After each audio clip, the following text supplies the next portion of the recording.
मुझे साल ठीक से याद तो नहीं है, पर यह घटना उस समय की है जब मुक्ति घाट में अच्छे खासे नाव चला करते थे।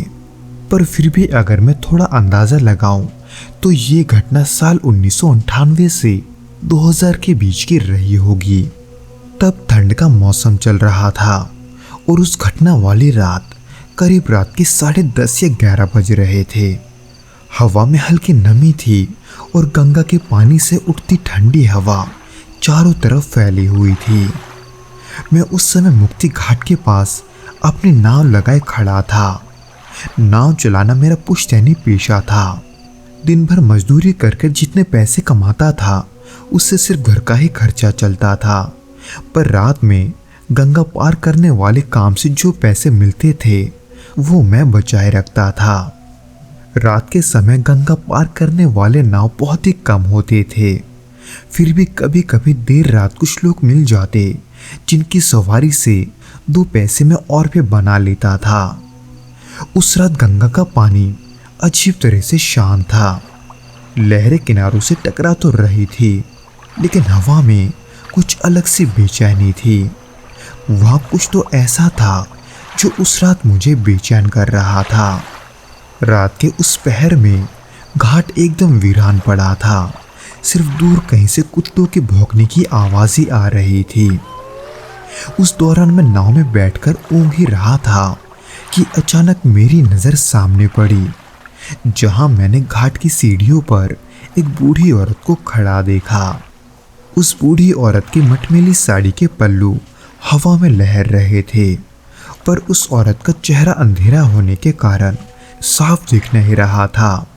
उस समय रोशनी के नाम पर आसपास कुछ लालटेन के अलावा वो लालटेन था जो मेरे पास रखा हुआ था। इतने सालों से इस घाट पर सवारी उठाते हुए मैंने कई अजीबोगरीब लोग देखे थे, पर उस औरत में कुछ तो अलग बात थी। वो शुरू में तो वहाँ चुपचाप बस खड़ी रही, एकटक मेरी ओर देखते हुए। फिर धीरे धीरे उसने कदम बढ़ाए और मेरी नाव की ओर बढ़ने लगी। और जब वो नाव तक पहुंची तब वो बिना कुछ कहे नाव में आकर बैठ गई। पर उन्हें कौन से घाट जाना है ये उन्होंने नहीं बताया, इसलिए शुरुआत में मैंने उनसे पूछा कि उन्हें कहाँ जाना है। पर वो औरत वो बस चुपचाप बैठी हुई थी। हालांकि जब मैंने दोबारा यही सवाल किया तो उन्होंने मेरा जवाब तो दिया, लेकिन इतने धीमी आवाज़ में कि मुझे कुछ समझ नहीं आया। इसलिए मैंने दोबारा से यही सवाल किया कि उन्हें कहाँ जाना है। पर इस बार उन्होंने कुछ ना कहते हुए सीधे दूसरे घाट की ओर इशारा किया, यानी कि उन्हें गंगा के उस पार जाना था। हालांकि मुझे ये सब थोड़ा अजीब तो लगा, लेकिन मैंने इस पर ध्यान न देते हुए चुपचाप पतवार चलाना शुरू कर दिया। मैं थोड़ी दूर आगे गया ही था, पर न जाने कैसे नाव मुझे अचानक भारी लगने लगी।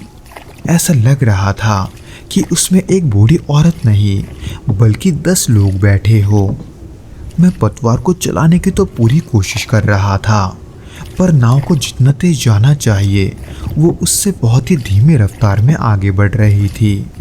मुझे ये समझ में नहीं आ रहा था कि आखिर ये सब कैसे हो रहा है। उस दौरान मैं नाव को उस पार ले जाने के लिए संघर्ष कर ही रहा था कि तभी अचानक मुझे अपने पास से ही पानी में किसी चीज के गिरने का आवाज आया। आवाज सुनकर ऐसा लगा जैसे पानी में कोई भारी चीज गिरी हो, पर जब मैंने उस आवाज की ओर मुड़कर देखा तो वहां की लहरें एकदम शांत थी, जैसे वहां कुछ गिरा ही ना हो। उस दौरान मैंने यहाँ वहां देखना अभी तक बंद नहीं किया था, पर इस अजीब से घटना के बीच अचानक उस बूढ़ी औरत ने मुझसे एक बहुत ही अजीब सवाल पूछा। उसने बहुत ही धीमी रफ्तार में मुझसे ये पूछा कि क्या तुम भूत प्रेतों पर विश्वास करते हो। अब इसका जवाब हाँ था या ना, ये बात तो अलग थी, पर ऐसे एक सवाल को उस बूढ़ी औरत के मुंह से सुनकर मुझे ये बड़ा ही अजीब लगा। हालांकि पहली बार में तो मैंने इस सवाल का जवाब ना देना ही सही समझा, पर थोड़ी ही देर के बाद उस बूढ़ी औरत ने मुझसे दोबारा वही प्रश्न पूछा कि क्या मुझे भूत प्रेतों पर विश्वास है। पर जैसे ही मैं ये जवाब देने के लिए पीछे मुड़ा, वैसे ही मेरे पैरों तले से जमीन खिसक गया, क्योंकि वो बूढ़ी औरत जो कि मेरे नाव पर बैठी हुई थी वो अब वहाँ नहीं थी।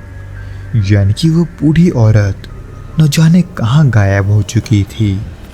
ये सब देखकर उस सर्द मौसम में भी मेरे हाथों से पसीने छूटने लगे थे, जिसके वजह से नाव को आगे धकेलने में मुझे पहले से और भी परेशानी हो रही थी। और उसके ऊपर से हाथ में पसीने का आना इस काम को और भी मुश्किल बना रहा था। उस दौरान मैं बस यही चाह रहा था कि मैं जैसे तैसे बस दूसरे किनारे तक पहुंच जाऊं, लेकिन उस हालत में मैं ऐसा नहीं कर पा रहा था।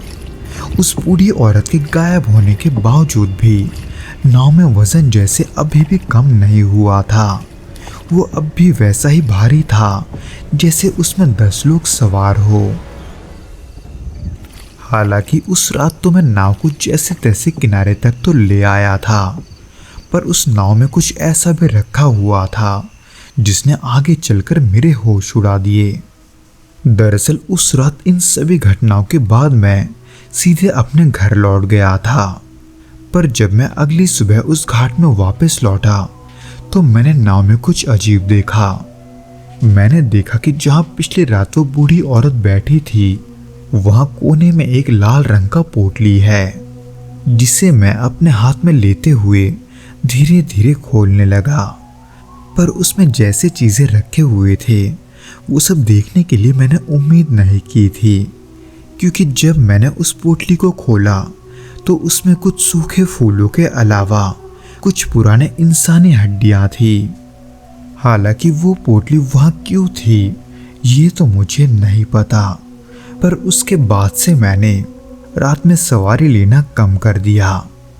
मुक्ति घाट अब भी वही है और आज भी कुछ लोग कहते हैं कि कभी कभी देर रात एक मटमैली साड़ी वाली बूढ़ी औरत घाट में दिखाई देती है।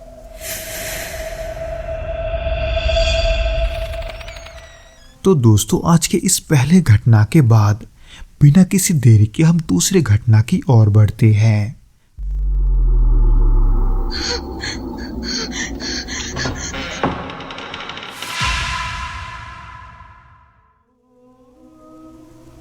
ये बात है साल 2017 की, एक ऐसी ठंडी रात की जिसे मैं आज भी नहीं भूला।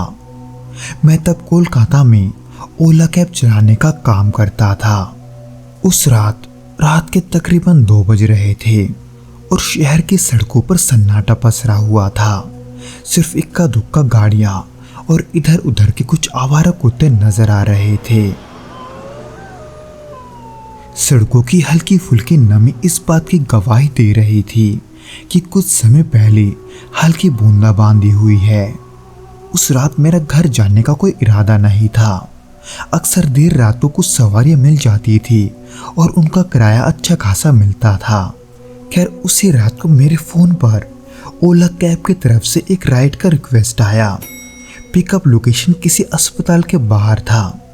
इतनी रात को अस्पताल की बुकिंग आना कोई नई बात तो नहीं थी, इसलिए मैंने बिना कुछ सोचे बुकिंग एक्सेप्ट कर ली और गाड़ी उस ओर ले गया।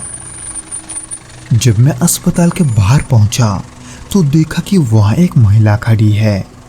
वो बिना हिले डुले मेरी तरफ पीट करके खड़ी थी, इसलिए मैंने उसके पास जाकर अपने कैब को वहां रोक लिया और फिर वो बिना कुछ कहे चुपचाप अंदर बैठ गई, जहां उसने पिछली सीट से धीमी आवाज में नॉर्थ कोलकाता के एक पते पर ले जाने को कहा।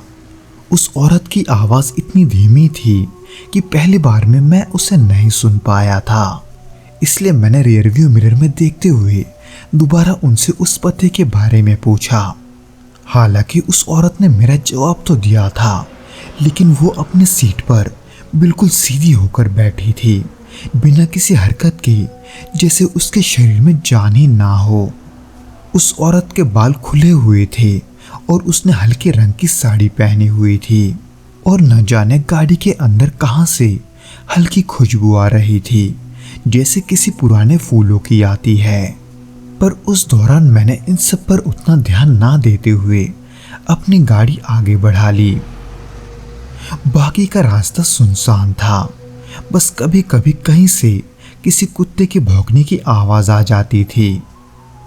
कुछ दूरी चलने के बाद मुझे अजीब सी बेचैनी होने लगी।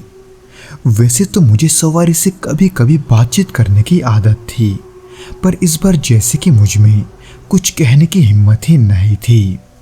उसके कुछ ही देर के बाद धीरे धीरे मुझे महसूस होने लगा कि गाड़ी के अंदर का माहौल बदल रहा है। पहले तो वहां हल्की ठंडक थी, पर अब वो धीरे धीरे और भी तेज हो रही थी। ऐसा लग रहा था जैसे एसी चालू हो गया हो, पर जब मैंने चेक किया तो एसी तो बंद था। हालांकि उस दौरान मुझे ये समझ में नहीं आ रहा था कि ऐसा कैसे हो रहा है, पर ठंड को और भी बढ़ता देखकर मैंने पीछे उस औरत के तरफ देखने का सोचा, ये देखने के लिए कि कहीं उस औरत को ठंड तो नहीं लग रही। पर वो महिला तो वो अब भी वैसे ही बैठी हुई थी, मगर इस बार उसका सर थोड़ा झुका हुआ था। मुझे लगा कि शायद वो सो रही होगी, लेकिन गाड़ी चलते चलते जब हम एक सुनसान इलाके में पहुंचे तो मुझे दूर एक पुराना इमारत नजर आया। वो जगह एकदम वीरान था और गली में सिर्फ हमारी गाड़ी की रोशनी पड़ रही थी। और उसी रास्ते में उस औरत ने मुझे अचानक रुकने को कहा, इसीलिए मैंने भी ये सोचकर वहां गाड़ी रोक दिया कि शायद से उस औरत को वहां उतरना होगा। पर जैसे ही मैंने ब्रेक लगाया और जैसे ही मैं उसे ये बताने पीछे मुड़ा कि किराया कितना हुआ है, मैंने देखा कि सीट तो खाली है। गाड़ी का दरवाजा भी बंद था और बाहर मुझे कोई उतरता हुआ नहीं दिखा था।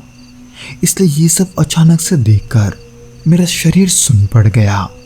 पर उस दौरान भी मुझे इन सब पर यकीन नहीं हो रहा था, इसलिए मैंने जल्दी जल्दी गाड़ी से उतरकर यहाँ वहाँ देखना शुरू कर दिया। पर उस औरत का दूर दूर तक कोई पता नहीं था।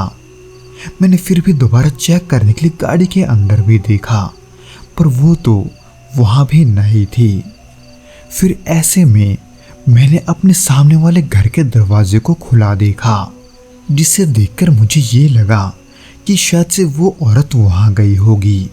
इसीलिए मैं भी दबे पांव अपने पैसे मांगने उस घर के दरवाजे की ओर बढ़ने लगा। जब मैं वहां पहुंचा तो उस घर का दरवाजा खुला था। मैं उसे देखकर अंदर झांकने की हिम्मत कर ही रहा था कि तभी मेरी नजर वहां के दीवार पर लगी एक पुरानी तस्वीर पर गई, और उसमें जो मैंने देखा उसने मेरे रोंगटे खड़े कर दिए। क्योंकि उस घर के दीवार पर मेरी नज़र एक पुरानी पेंटिंग पर गई, जो कि उसी महिला की थी। वही हल्की साड़ी और उस तस्वीर पर सूखे फूलों की माला लटकी हुई थी, जिसे देखते ही मेरा दिल अब बैठने लगा था। पसीने से तरबतर मैं धीरे धीरे पीछे हटने लगा, पर तभी फर्श पर मेरी नज़र पड़ी, जो कि बहुत ही गंदा और धूल से भरा हुआ था। लेकिन उस धूल भरे फर्श पर गीले पैरों के निशान अंदर की ओर जा रहे थे, जिसे देखकर मुझे एहसास हुआ कि मैं वहां अकेला नहीं हूँ। उस दौरान मेरे दिल की धड़कनों की आवाज़ के अलावा मुझे अचानक एक फुसफुसाहट की आवाज़ सुनाई दी, जैसे कोई धीरे से हंस रहा हो। पर उस दौरान मैंने उस पर उतना ध्यान नहीं दिया। मेरे कानों में केवल मेरी तेज धड़कनों की आवाज़ थी, इसलिए मैंने बिना कुछ देखे सीधे बाहर की ओर भागना शुरू कर दिया। और जब मैं अपने गाड़ी के पास पहुंचा, मैंने गाड़ी स्टार्ट की और तेज रफ्तार में वहां से निकल गया। कुछ दूरी पर पहुंचने के बाद मैंने झट से अपना फोन बाहर निकाला ताकि ओला ऐप में जाकर मैं बुकिंग डिटेल्स देख सकूं। पर यहाँ तो कोई रिकॉर्ड ही नहीं था, एक भी बुकिंग नहीं और ना ही एक ट्रिप हिस्ट्री, जैसे मैंने वो राइड कभी ली ही नहीं। उस रात मैं घर नहीं गया, बल्कि मैं सीधे एक मंदिर के बाहर गाड़ी रोककर वहां चुपचाप बैठ गया। मेरी हथेलियां अब भी जमी हुई थी और गाड़ी के शीशे पर हल्के धुंध अब भी जमे हुए थे और मुझे अब भी ऐसा लग रहा था कि गाड़ी के अंदर कोई बैठा हुआ है।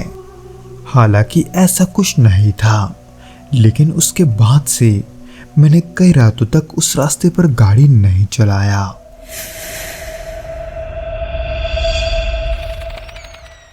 तो दोस्तों, ये तो था वो घटना जो कि अर्जुन जी के साथ घटा था। उम्मीद करता हूँ कि आपको ये पसंद आया होगा, और अगर आया हो तो प्लीज़ इस वीडियो को लाइक करके इसे अपने दोस्तों के साथ शेयर ज़रूर करना और हमें कमेंट करके ज़रूर बताना कि आपको ये वीडियो कैसा लगा।